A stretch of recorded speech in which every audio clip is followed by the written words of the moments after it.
মাধ্যমিক পরীক্ষার্থীকে সাপের কামড়, হাসপাতালের বেডে পরীক্ষা দেওয়ার ব্যবস্থা করল প্রশাসন। ঘটনা পশ্চিম মেদিনীপুর বেলদা থানার সুসিন্দা এলাকায়।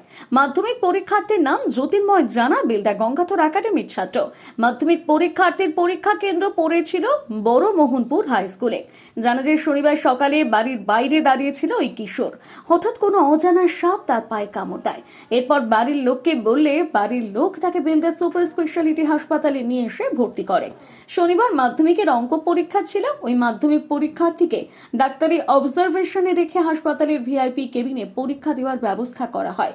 তবে কোন সাপ কামড় দিয়েছে তা স্পষ্ট করা যায়নি।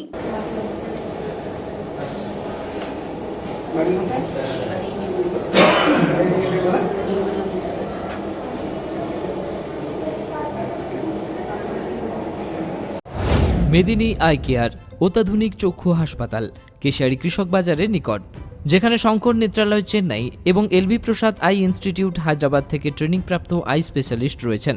সর্বসুবিধাযুক্ত আউটডোর, প্রতীক্ষালয়, জীবাণুমুক্ত অপারেশন থিয়েটার, লাইকা কোম্পানির অপারেটিং মাইক্রোস্কোপ দিয়ে মাইক্রো সার্জারির ব্যবস্থা রয়েছে।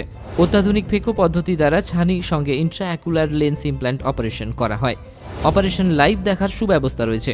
10 বেডের পর্যাপ্ত অ্যাটাচ বাথরুম, এসি ও নন এসি কেবিন। লেজার চিকিৎসার মাধ্যমে ছানি অপারেশনের পর দৃষ্টি কমে যাওয়ার চিকিৎসার ব্যবস্থা রয়েছে। এখানে ব্র্যান্ডেড ফ্রেম এবং উচ্চ প্রযুক্তির লেন্স দিয়ে চশমার ব্যবস্থা রয়েছে। লিফটের ব্যবস্থা রয়েছে।